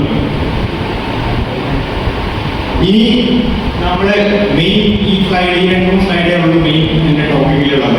അതിൽ ആദ്യത്തെ ഈ സാധനം എന്ന് പറയുന്നത് നമ്മുടെ ഞാൻ നേരത്തെ പറഞ്ഞു ഒരുപാട് പാർട്ടിയാണ് മെയിൻ ആയിട്ട് ഈ ഡ്രഗുകൾ അറ്റാക്ക് ചെയ്യാറുള്ളത്. ആ ഡ്രഗ് ബേസിക്കലി ഈ BPA ന്യൂക്ലിയർ അക്കംപനൻസിക്ക് പോകുന്ന ഡോപ്പമിന്റെ അളവ് നമ്മൾ കഴിക്കുന്ന ഡ്രഗുകൾ, ഞാൻ ഡ്രഗ് എന്ന് പറയുമ്പോൾ അതിൽ മറ്റേ ഈ പറഞ്ഞ ഞാൻ നേരത്തെ നടത്തപ്പെട്ട എല്ലാം വരും. സിഗരറ്റ് വലിക്കുന്ന ഒരാൾക്ക് കൂട്ടിനാണെന്നുണ്ടെങ്കിൽ ഹാൻഡ്സ് വെക്കുന്ന ഒരാൾക്ക് അല്ലെങ്കിൽ എന്ന് പറഞ്ഞ വേറെ സാധനമാണ്. അല്ലെങ്കിൽ MDMA എന്ന് പറയുന്നത് ബൈസൽ ആ ഡ്രഗിന്റെ പേരാണ്. ആ ഡ്രഗ് നമ്മുടെ ഈ പാത്വേയിൽ പോയിട്ട് ആ ഫസ്റ്റത്തെ അത് ഏതാവുന്നത് ഇമ്പോർട്ടൻ്റ് അല്ല, ഞാൻ പറയാം. അടുത്ത ഡോട്ടിന്റെ അവിടെ പോയിട്ട് ആ സാധനം ഇൻഫ്ലുവൻസ് ചെയ്യും. അത് ഇൻഫ്ലുവൻസിങ് മെത്തേഡുകൾ ഡിഫറൻസ് ആയിരിക്കും, ഇന്റൻസിറ്റി ഡിഫറൻസ് ആയിരിക്കും. പക്ഷെ ബേസിക്കലി ആ പാത്വേയിൽ ആ ഡോപ്പമിന്റെ അളവിനെ ഇത് നിയന്ത്രിക്കും. അപ്പോ ഇനീഷ്യലി ഈ ഡോപ്പമിൻ അളവ് കൂടിക്കഴിഞ്ഞാൽ ന്യൂക്ലിയസ് അക്കംപനൻസിന് പെട്ടെന്ന് ഒരു ഒറ്റയടിക്ക് ഒരു ഡോപ്പമിൻ സർജ് വരികയാണ്. നമ്മൾ ഇതുവരെ കാണാത്ത കേൾക്കാത്ത അളവിലുള്ള സന്തോഷം എന്ന് പറഞ്ഞാൽ ഈ പറയുമ്പോൾ പറഞ്ഞു ഇത് കഴിഞ്ഞ് കഴിഞ്ഞാൽ ഇവർക്ക് ഇത് ഉപയോഗിക്കാൻ അപ്പോ ബേസിക്കലി ഈ സന്തോഷത്തിന് നമ്മുടെ അളവില്ലാത്ത സന്തോഷം നമ്മുടെ ബ്രെയിൻ ഇങ്ങനത്തെ സാധനം കണ്ടിട്ടില്ല. ആദ്യമായിട്ട് ഉപയോഗിക്കുന്ന ഒരാളെ സംബന്ധിച്ചിടത്തോളം അയാൾ വീണ് പോണത് അവിടെയാണ്. ഈ സന്തോഷം ഉടനെ തന്നെ നമ്മുടെ ബ്രെയിൻ എന്ത് ചെയ്യുന്നത് ചെയ്യുന്നത് നമ്മുടെ പ്രീഫ്രോണ്ടൽ കോർട്ടക്സിന് ഇൻഫർമേഷൻ കൊടുക്കും. കണ്ടോ ഇങ്ങനെ ഒരു സാധനം ഉണ്ടോ, ഇത് ഞാൻ ഉപയോഗിച്ച സമയത്ത് ഭയങ്കര സന്തോഷം നൽകുന്നു. അപ്പോ അതിനുള്ള പരിപാടികൾ നോക്കിക്കോ എന്ന് പ്രീഫ്രോണ്ടൽ കോർട്ടക്സ് ഭാഗം അതിന് അത്ര ബുദ്ധിയുള്ളൂ. അത് മറ്റേ ആദ്യമായിട്ടാണ് ഇങ്ങനെ ഒരു സാധനം കാണാം. അതിൽ വിചാരിച്ചത് നാച്ചുറൽ പ്രോസസ്സാണ് എന്നുള്ളതാണ്. നമ്മളതിനെ പറ്റിച്ചതാണ് ബേസിക്കലി. അതിന്റെ റിസപ്റ്ററിനെ നമ്മൾ പോയിട്ട് വെറുതെ മറ്റേ ആർട്ടിഫിഷ്യലി പൊട്ടിച്ചതാണ്. അല്ലാതെ അത് നാച്ചുറലായിട്ട് നമുക്ക് ഉണ്ടായിരുന്ന വികാരമല്ല. പക്ഷേ ആ പ്രീഫ്രോണ്ടൽ കോർട്ടക്സ് എന്ത് ചെയ്യുന്നത് വെച്ച് കഴിഞ്ഞാൽ നമുക്ക് എവിടെ കിട്ടിയത് ഇത് കിട്ടിയപ്പോൾ നമുക്കുണ്ടായ വികാരം എന്താണ് എന്നുള്ളതാണ് മെമ്മറിയിൽ സ്റ്റോർ ചെയ്യും. അങ്ങനെയാണ് ഡ്രഗ് യൂസ് ചെയ്യുന്ന ആള് ആദ്യമായിട്ട് ഇതിൽ വീണ് പോകുന്നത്. ആദ്യമായിട്ട് അയാൾ മറ്റേ ഒരു MDMA ഉപയോഗിക്കുമ്പോൾ അല്ലെങ്കിൽ കഞ്ചാവ് ഉപയോഗിക്കുമ്പോൾ അയാൾ ആ ഒരു സാധനം സാധനത്തിന് അടിമപ്പെടാനുള്ള ആദ്യത്തെ ക്യൂ ആണിത്. ഇത് കഴിഞ്ഞാൽ എന്തുണ്ടാകുന്ന വെച്ചാൽ നമ്മുടെ ശരീരം ബ്രെയിനിൽ രണ്ട് വലിയ സംഭവങ്ങളാണ്. ആദ്യമായിട്ട് നടക്കുന്നത് എന്താണെന്ന് വെച്ച് കഴിഞ്ഞാൽ നമ്മുടെ പ്രീഫ്രോണ്ടൽ കോർട്ടെക്സ് ഞാൻ നേരത്തെ പറഞ്ഞു, അതാണ് ഡിഫൈൻസ് ഹൂ വി ആർ. നമ്മൾ ബാക്കിയുള്ള ചലനം എന്നുള്ള ഏരിയകളൊക്കെ ഉണ്ട് ബ്രെയിനിൽ. ആ ഏരിയകളൊക്കെ പൊതുവെ എല്ലാവർക്കും ഒരേപോലെ തന്നെയാണ്. നമ്മൾ കൈയോ കാലോ നടക്കുന്ന സമയത്ത് ബ്രെയിൻ എവിടെ ആക്റ്റീവ് ആവുന്നു എന്നുള്ളത് നമുക്കറിയാം. ഈ ബ്രെയിനിന്റെ ഫുൾ ആക്ടിവിറ്റി എന്ന് പറയുന്ന സാധനം ശാസ്ത്രം ഇതുവരെ കണ്ടുപിടിച്ചില്ല. അത് കണ്ടുപിടിക്കാൻ വളരെ എനിക്ക് തോന്നുന്നില്ല എപ്പോഴത്തൊന്നും ഇത് ശാസ്ത്രത്തിനെ കൊണ്ട് അങ്ങനെ ഡീകോഡ് ചെയ്യാൻ പറ്റും. കാരണം വളരെ കോംപ്ലക്സ് ആയിട്ടുള്ള ഒരു പാത്വേ ഉണ്ട്. ഒരുപാട് സ്ഥലങ്ങൾ നമ്മൾ ലൈറ്റ് ചെയ്യുന്നതാണ്. അത് ഒരാളെ മനുഷ്യന്മാരുടെ അടിയിൽ നിർത്തിയിട്ട് അയാളെ കൊണ്ട് നമ്മൾ കണക്ക് ചെയ്യിപ്പിക്കുമ്പോൾ അല്ലെങ്കിൽ അയാളെ വൈഫിന്റെ ഫോട്ടോ കാണിച്ചു കൊടുക്കുമ്പോൾ അയാളുടെ ബ്രെയിൻ എവിടെയൊക്കെ ആക്റ്റീവ് ആവണമെന്ന് നമുക്കറിയാം. പക്ഷെ ഈ പാത്വേ ഡീകോഡ് ചെയ്യാൻ നമുക്ക് പെട്ടെന്നൊന്നും കഴിയുന്ന സാധനം. അപ്പൊ ബേസിക്കലി ഈ പ്രീഫ്രോണ്ടൽ കോർട്ടെക്സ് ആണ് നമ്മുടെ മനുഷ്യനെ ആരാണ് ഇത് ഡിഫൈൻ ചെയ്യുന്നത്. ഈ പ്രീഫ്രോണ്ടൽ കോർട്ടെക്സിൽ പോയിട്ടുള്ള സിഗ്നൽസ് ആണ് ഈ നമ്മുടെ ഇമ്പൾസ് കൺട്രോൾ എന്ന് പറയുന്ന. ഫോർ എക്സാമ്പിൾ, ഇപ്പൊ നിങ്ങൾക്ക് പലർക്കും ഇത് ബോറായി തുടങ്ങി, ക്ലാസ് ബോറായി തുടങ്ങുകയാണെന്ന് വിചാരിച്ചാൽ നിങ്ങൾക്ക് പലർക്കും ഉള്ളിൽ ആഗ്രഹം ഉണ്ടാവും പറയാൻ, നിർത്തിപ്പോയിക്കാനോ മറ്റേ ഫുഡ് കഴിക്കുന്ന സമയമായി എന്ന് പറയാനുള്ള ഇമ്പൾസ് എന്ന് പറയുന്ന സാധനം നമുക്ക് മനുഷ്യ സാധ്യമായിട്ട് അങ്ങനത്തെ പല ഇമ്പൾസുകളും ഉണ്ടാവും.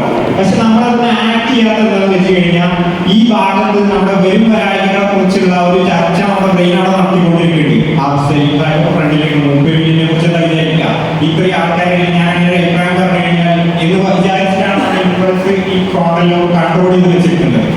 ഈ പ്രീഫ്രോണ്ടൽ കോർട്ടെക്സിലെ പല കെമിക്കലും ഈ ഡ്രഗ്സുകളുടെ ഓർഡർ ചെയ്യപ്പെടും.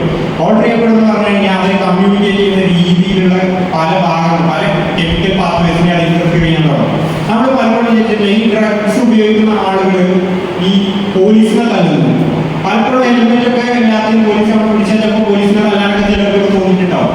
പക്ഷെ നമ്മൾ ആരെയും പോലീസിനെ തല്ലും. കാരണം പോലീസിനെ തന്നെ തിരിച്ച് നമുക്ക് നമ്മളെ പേടി നമുക്കുള്ളതുകൊണ്ടാണ് നമുക്ക് തല്ലാത്തത്. അല്ലെങ്കിൽ നമ്മളൊരു സോഷ്യൽ ബീങ് ആകുമ്പോൾ സൊസൈറ്റിയിലെ നോംസ് പാലിക്കണം എന്നുള്ളതുകൊണ്ടാണ് നമുക്ക് ഇല്ലാത്തത്. ഈ ഡ്രഗ്സ് ഉപയോഗിക്കുന്ന ആളുകളുടെ ബ്രെയിൻ ഓൾറെഡി ചെയ്യപ്പെട്ട് കഴിഞ്ഞു. അവരെ സംബന്ധിച്ചിടത്തോളം വയനാകളോ ചിന്തകളോ ഒന്നുമില്ല. എന്നുള്ളത് കൊണ്ടാണ് അവര് ബ്രെയിൻ ചിന്തിക്കുന്ന ഏറ്റവും പെർഫെക്റ്റ് ആയിട്ടുള്ള സൊല്യൂഷനാണ് അവർ ചെയ്യുന്നത്. എടുത്തല്ലേ അപ്പൊ നോക്കി നിന്നിട്ട് കാര്യം എന്നുള്ള ആറ്റിറ്റ്യൂഡുകൾ വരാനുള്ള കാരണം ഈ പ്രീഫ്രോണ്ടൽ കോർട്ടെക്സ് ഓർഡർ ചെയ്യപ്പെടുന്നു എന്നുള്ളതാണ്. നമ്മൾ ഒരു ഡ്രഗ് ഉപയോഗിക്കുന്ന യൂസർക്ക് ഏറ്റവും നഷ്ടപ്പെടുന്ന ഒരു ഏരിയ എന്ന് പറയുന്നത് അവരെ തന്നെയാണ്, അവരുടെ വ്യക്തിത്വമാണ്. ഞാൻ നേരത്തെ പറഞ്ഞ എക്സാമ്പിൾ ആദ്യം നഷ്ടപ്പെട്ടത് അവൻ ശരിക്കും വളരെ ആക്റ്റീവായിട്ടുള്ള വളരെ ബ്രില്യൻ്റ് ആയിട്ടുള്ള ഒരു സ്റ്റുഡൻ്റ് ആയിരുന്നു. അവന് അറിയാം നാളെ സ്കൂളിൽ പോയിട്ടില്ല, നാളെ ക്ലാസ്സിൽ പോയിട്ടില്ല എന്നുണ്ടെങ്കിൽ അറ്റൻഡൻസ് ഷോർട്ട് ആകുന്നു, എക്സാം എഴുതാൻ പറ്റില്ല എന്നും, അവൻ്റെ ഒരു വർഷം പോയിരുന്നു 2 വർഷം പോയിരുന്നു എക്സാം ഡ്രോപ്പ് ആവുന്നൊക്കെ. അവൻ്റെ ഈ ഒരു സാധനത്തിനെ ഓർഡർ ചെയ്യാൻ മാത്രം കപ്പാസിറ്റി അവൻ ഉപയോഗിച്ച് ഡ്രഗ് ഉണ്ടായതുകൊണ്ടാണ് ബ്രെയിൻ ഫിസിക്കലി ഓർഡർ ചെയ്യപ്പെട്ടു, കെമിക്കലി ഓർഡർ ചെയ്യപ്പെട്ടു എന്നുള്ളത് കൊണ്ടാണ് അവൻ അങ്ങനെ ചിന്തിക്കുന്നത്. ഈ നമ്മൾ ഈ ഇതിൽ പറയേണ്ട ഒരു സാധനം രണ്ടാമത്തെ മെയിൻ കെമിക്കൽ പ്രശ്നം എന്താണെന്ന് വെച്ച് കഴിഞ്ഞാൽ ബ്രെയിനിൽ എന്താണെന്ന് വെച്ച് കഴിഞ്ഞാൽ ബ്രെയിന് ഇത്രയും ഡോപ്പമിൻ താങ്ങാനുള്ള ഒരു കപ്പാസിറ്റി ഇല്ല. ബ്രെയിനിൽ ഒരു കെമിക്കൽ ഇങ്ങനെ വന്നുകൊണ്ടിരിക്കുകയാണ്. നമ്മൾ ഡ്രഗ് ഉപയോഗിക്കുന്നതിനനുസരിച്ച് ഡോപ്പമിനെ വന്നുകൊണ്ടിരിക്കുകയാണ്. ബ്രെയിൻ ഉടനെ തന്നെ ശരിക്കും നമ്മൾ ഡോപ്പമിൻ സർജറി ഉണ്ടാവുന്ന സമയത്ത് ബ്രെയിൻ കുറച്ച് കഴിഞ്ഞാൽ സർജറി കുറക്കണം. നമ്മൾ അർജന്റീന 2022 കപ്പെടുത്ത സമയത്ത് ആ വിസിലടിച്ച സമയത്ത് നമുക്ക് ഉണ്ടായ നമുക്ക് നല്ല അർജന്റീനൻ ഫാൻസിന് പലർക്കും ഉണ്ടായ ഒരു വികാരം എന്നുള്ളത് നമ്മളന്ന് ക്ലബിൽ കണ്ടതാണ്. പലരും എന്തൊക്കെ കാട്ടിയത് ആ ഒരു വികാരം നമ്മൾ ആലോചിക്കുന്ന സമയത്തൊക്കെ നമുക്ക് ഡോപ്പമിൻ സർജറി ഉണ്ട്. പക്ഷെ ഈ അർജന്റീനൻ ഫാൻസിന് ഡോപ്പമിൻ സർജറി ഉണ്ട്. പക്ഷെ ഇത് അന്നത്തെ സർജറി എന്ന് പറയുന്നത് ഈ പല ഫാൻസിനും വളരെ ഞാൻ പലപ്പോഴും പല സർജറികൾ പറഞ്ഞിട്ടുണ്ട്. അർജന്റീനൻ ഫാൻസ് വന്നിട്ട് നമ്മുടെ അർജന്റീന കുറ്റം പറയുന്ന സമയത്ത് അർജന്റീനൻ ഫാൻസ് പറയുന്നത് 2022 ഞാൻ പ്രാവശ്യത്തെ ഗ്രൂപ്പിൽ 2022 ആ കപ്പ് എടുത്തപ്പോൾ എനിക്ക് കിട്ടിയ വികാരം എന്ന് പറയുന്നത് നിങ്ങൾക്കൊന്നും പറഞ്ഞാൽ മനസ്സിലാവില്ല അപ്പുറത്താണുള്ളത്. നമ്മൾ വിചാരിക്കും ഇവരെന്തോ അടിച്ച് കയറ്റിയാണുള്ളത്. പക്ഷെ പലപ്പോഴും ശരിയായിരിക്കും. കാരണം അവരെ അത്രയും ആശിച്ച് കിട്ടിയ ഒരു സാധനം ആ ഒരു മൊമെന്റ് എന്ന് പറയുന്നത് അത്രയും വലിയ ഒരു ഇമ്പാക്റ്റാണ് അയാൾക്ക് ഉണ്ടാകുന്നത്. ആ ഒരു സർജറി എന്ന് പറയുന്നത് നമ്മുടെ ബോഡി എപ്പോഴേ എക്സ്പീരിയൻസ് ചെയ്യുന്ന ഒരു സർജാണ്. ആ സർജറിന്റെ 10-100 ഇരട്ടിയാണ് പല ഡ്രഗുകളും നമുക്ക് ഒറ്റയ്ക്ക് തരുന്നത്.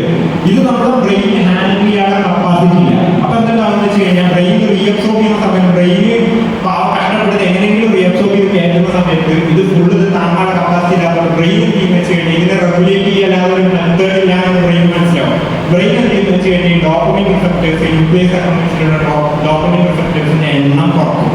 ഇത് മറ്റേ എങ്ങനെയെങ്കിലും ഈ ചെങ്ങായിനോട് ഇത് വല്ലാണ്ട് നമുക്ക് താങ്ങണില്ല. അപ്പോൾ ഇത് കുറക്കല്ലാതെ രക്ഷയില്ലാന്ന് മനസ്സിലാക്കുന്നത് ബ്രെയിൻ സ്വന്തമായിട്ട് ന്യൂക്ലിയസ് അക്കൗണ്ട്സിൽ ഡോപ്പമിൻ റിസപ്റ്റേഴ്സിന്റെ എണ്ണം കുറച്ചുകൊണ്ടിരിക്കും. ഇത് കാരണം ഉണ്ടാകുന്ന സാധനങ്ങളാണ് നമ്മൾ ഈ കാണുന്ന പല കാരണങ്ങൾ പറയുന്നത്. ഡ്രഗ് ഉപയോഗിക്കുന്ന ആളുകൾ ആകെ ഉൾവലിഞ്ഞു പോയി, അയാൾ പിന്നെ ഫുട്ബോളിന് വരുന്നില്ല, അയാൾ പിന്നെ ഭക്ഷണം കഴിക്കുന്നില്ല, ചിലപ്പോൾ ഫുഡ് കഴിക്കാതെ അയാൾ വെച്ചുപോയി എന്നൊക്കെ നമ്മൾ വാർത്തകളാണ് ഫുഡ് കഴിക്കാതെയാണ് വെച്ചിരിക്കുന്നത്. കാരണം എന്താ വെച്ചാൽ നോർമൽ ഫുഡ് കഴിക്കുന്ന ആ സമയത്ത് അയാൾക്ക് നോർമൽ നമ്മൾ ഫുഡ് കഴിക്കുമ്പോൾ നമുക്ക് ഹാപ്പിനെസ് കിട്ടും, നമ്മൾ ഫുഡ് കഴിക്കും. അയാൾക്ക് അത് കിട്ടുന്നില്ല. പിന്നെ ഫുഡ് കഴിക്കാൻ നമുക്ക് അർജുൻ എടുക്കുന്നതിന് വേണ്ടിയിട്ട്. അല്ലെങ്കിൽ ഫുട്ബോൾ കളിക്കുന്ന ഒരാൾ, അയാൾ സോഷ്യലൈസ് ചെയ്യുന്ന ഒരാൾ, അങ്ങനത്തെ നോർമൽ ആയിട്ടുള്ള ലൈഫിന്റെ ഒരു എക്സ്പീരിയൻസും അയാൾക്ക് എക്സ്പീരിയൻസ് ചെയ്യാൻ പറ്റാത്ത ഒരവസ്ഥയിലേക്ക് അയാൾ മാറും. അപ്പൊ നമ്മൾ എന്ത് ചെയ്യുന്ന വെച്ച് കഴിഞ്ഞാൽ ഇതിനെ കോമ്പൻസേറ്റ് ചെയ്യാൻ നമ്മൾ വീണ്ടും വീണ്ടും ലഹരി, നമ്മൾ നോർമൽ എന്ന് പറയുന്നത് പിന്നെ നമ്മൾ നേരത്തെ ഗെയിം ഉപയോഗിച്ചപ്പോൾ നമുക്കിന്റെ അയ്യാണെങ്കിൽ നമ്മളെ സംബന്ധിച്ചിടത്തോളം നോർമൽ എന്ന് പറയുന്നത്. അപ്പൊ നമ്മൾ വീണ്ടും വീണ്ടും ഗെയിം എടുക്കും. കാരണം നോർമലായിട്ട് നമുക്ക് ഫീൽ ചെയ്യണ്ടേ, എന്നാലല്ലേ നമുക്ക് ഇതുള്ളൂ. അതുകൊണ്ടാണ് ഇവര് ഒരു ഏതൊരു കൂലൊക്കെ പോയിരുന്ന ആണെങ്കിൽ അടിയോടടി അല്ലെങ്കിൽ നമ്മൾ സിനിമയിലൊക്കെയാണെങ്കിൽ ആൾക്കാർ ഇൻജക്ഷനൊക്കെ കുത്തിക്കുന്നതിന് മുമ്പ് അവരങ്ങനെ അവരുടെ ലോകത്ത് ജീവിക്കുന്ന ആളുകൾ എന്ന് പറയപ്പെടുന്നതിന്റെ കാരണമാണ്. അവരെ സംബന്ധിച്ചിടത്തോളം പിന്നെ ഇത് കൂടും, ബ്രെയിന് പിന്നെ റിയാക്ട് ചെയ്യും, പിന്നെയും കൂടും റിയാക്ട് ചെയ്യും. ആ ഒരു സർക്കിൾ കഴിഞ്ഞ് കഴിഞ്ഞാൽ പിന്നെ നമുക്ക് മെഡിക്കൽ ട്രീറ്റ്മെന്റ് അല്ലാതെ ഇന്ന് വഴിയാൻ വഴികളില്ല പലപ്പോഴും.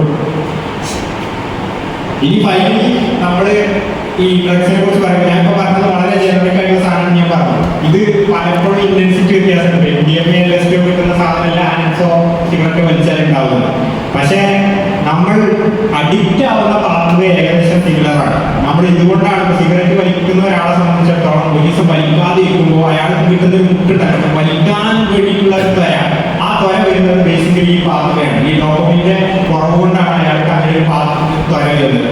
ആ ത്വര കാരണം ഇയാൾക്ക് വരുമ്പോൾ ഈ സിഗരറ്റ് വലിക്കുന്ന ആളുകളൊന്നും അഡിക്ഷൻ കൊണ്ടൊന്നല്ല അവർക്കെതിരെ പറ്റുന്നത്.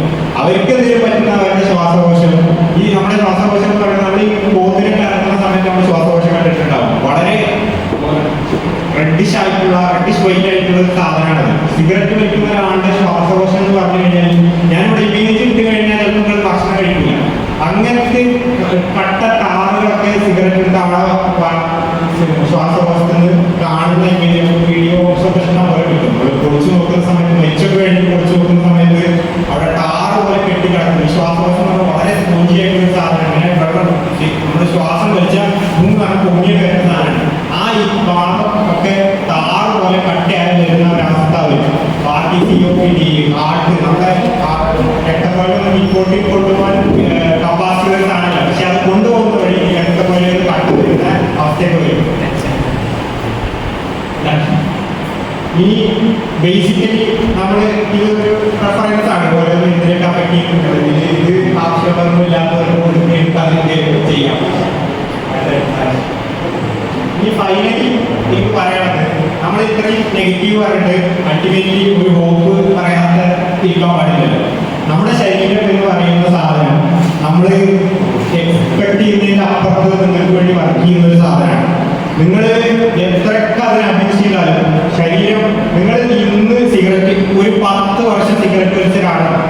ഇന്ന് നിങ്ങൾ സിഗരറ്റ് വലി നിർത്തിയാൽ അടുത്ത ആഴ്ച മുതൽ നിങ്ങളുടെ ലങ്സ് ഇതിനെ ക്ലിയർ ചെയ്യാനുള്ള പരിപാടി ചെയ്തുകൊണ്ടിരിക്കും. നിങ്ങളൊരു ബംഗാളിനെ വിളിച്ചിട്ട് വീടിന്റെ ഫ്രണ്ടിൽ കുറച്ച് പെയിന്റ് ഉണ്ട്, അതൊന്ന് തുടച്ച് കളയണം എന്ന് പറഞ്ഞിട്ട് അയാളെ കൊണ്ട് തുടപ്പിച്ചാൽ നമ്മൾ പിന്നെ പെയിന്റ് ഒഴിച്ചു കൊടുക്കുകയാണ്. കൊല്ലാതെ അയാളെ വെച്ചിങ്ങനെ തുറക്കണം. അയാൾ പൈസ ചെയ്യാനാണ് പറയും, പിന്നെ കൊണ്ട് ചെയ്യാൻ എന്താ വെച്ചാൽ കാട്ടിപ്പോകുന്നത്. പക്ഷെ നിങ്ങളുടെ ശരീരം നിങ്ങൾക്ക് വേണ്ടി ഫൈറ്റ് ചെയ്യും. നിങ്ങൾ എന്തൊക്കെ ചെയ്താലും ഫൈറ്റ് ചെയ്യും. നിങ്ങളുടെ കഴിവ് നിർത്തി കഴിഞ്ഞാൽ അതിന്റെ 2ാം ദിവസം മുതൽ ലിവർ റിപ്പയർ ചെയ്ത് തുടങ്ങും. നിങ്ങളുടെ സിഗരറ്റ് വലിക്കുന്ന ഒരാളെ പറയാം ആദ്യം കുറച്ച് ചുമയുണ്ടായിരുന്നു, പിന്നെ എക്സ്പേർട്ടായി എന്ന് പറയും. ഈ ചുമ എന്ന് പറയുന്ന സാധനം ആദ്യമായിട്ട് പുക വരുന്ന സമയത്ത് നമ്മുടെ ശരീരത്തിലുള്ള സിലിയ എന്ന് പറയുന്ന സാധനങ്ങൾ ഈ പൊടികളെ പുറത്ത് കാണാൻ വേണ്ടി വരയ്ക്കുകയാണ്, ഉണ്ടാക്കുന്ന ഒരു മൂവ്മെന്റ് ആണ് ഈ ചുമ. പക്ഷെ കുറച്ച് വലിച്ചു കളിക്കുമ്പോൾ ഈ സിലിയ നശിച്ചു പോകും. അപ്പൊ നമ്മൾ ശരിക്കും നമ്മുടെ എക്സ്പേർട്ടായി ഈ പ്രശ്നമൊന്നും ഇല്ലാത്തത്. പിന്നെ ഈ പൊടിയൊക്കെ നമ്മുടെ ലങ്സാണ് എടുക്കുന്നത്. അപ്പൊ ഈ ഫിലിയ എന്ന് പറയുന്ന സാധനം എത്രയൊക്കെ നിങ്ങൾ അഭ്യസിച്ചാലും നമ്മൾ കുറച്ചു കാലം വലിക്കാതെ അത് തിരിച്ചു വളരും. അങ്ങനെ നിങ്ങളുടെ ശരീരം നമ്മൾ എന്തൊക്കെ ചെയ്താലും നിങ്ങൾക്ക് പ്രതീക്ഷ തരുന്നുണ്ട്. നിങ്ങൾ ഉപയോഗിക്കുന്ന ഒരാളാണെങ്കിലും അറിയുന്ന ഒരാളാണെങ്കിലോ നിങ്ങൾക്ക് തിരിച്ചു വരാനായിട്ടുള്ള സമയമുണ്ട്. എപ്പോഴും എന്നുള്ളതല്ല, പലപ്പോഴും ക്യാൻസർ നമ്മൾ ക്യാൻസർ വരും, സിഗരറ്റ് വലിക്കുമ്പോൾ ക്യാൻസർ വരും, അല്ലെങ്കിൽ ഇത് വെക്കുമ്പോൾ ക്യാൻസർ വരും. ചില ഇല്ല വലിയൊക്കെ 90 വയസ്സ് വരെ വീഡിയോ വെച്ചിട്ട് ഒന്നും പറ്റിയില്ല എന്നുള്ളത്. ബേസിക്കലി നിങ്ങളുടെ ക്യാൻസർ ഒരാളെ പ്രോബിലിറ്റി എന്ന് പറയുന്നത് എപ്പോഴും എല്ലാവർക്കും സെയിം അല്ല. പല ജനറ്റിക് റീസൺസ് ഉണ്ടാവും. ഉപയോഗിക്കാത്ത ഒരാൾക്ക് ക്യാൻസർ വരാം. പക്ഷെ നിങ്ങൾക്ക് ക്യാൻസർ വരാനുള്ള പ്രോബിലിറ്റി നിങ്ങൾ സിഗരറ്റ് വലിക്കുന്നത് കൊണ്ട് ഇരട്ടിക്കും. അത് ഹാൻഡ്സ് ഉപയോഗിക്കുന്നത് നിങ്ങളുടെ വായിൽ ക്യാൻസർ വരാനുള്ള പ്രോബിലിറ്റി ഇരട്ടിക്കും. അതിനൊക്കെ സ്റ്റഡീസ് ഉണ്ട്. അതായത് ഒരു ഇത്ര പോപ്പുലേഷൻ ഇത്ര ക്യാൻസർ പേഷ്യൻസ് ഉണ്ടെന്നുണ്ടെങ്കിൽ അത് ഇത്ര പേര് വലിക്കാനാണെന്നുള്ള സ്റ്റഡി ആകുന്നുണ്ട്. അപ്പോൾ ബേസിക്കലി ഈ സാധനത്തിനെ കുറിച്ചുള്ള ബേസിക് അണ്ടർസ്റ്റാൻഡിങ് ഉണ്ടാവുന്നത് നമുക്ക് ഇതിനെ നേരിടാനുള്ള ഫസ്റ്റ് സ്റ്റെപ്പാണ് എന്ന് മാത്രമേ പറയാനുള്ളൂ.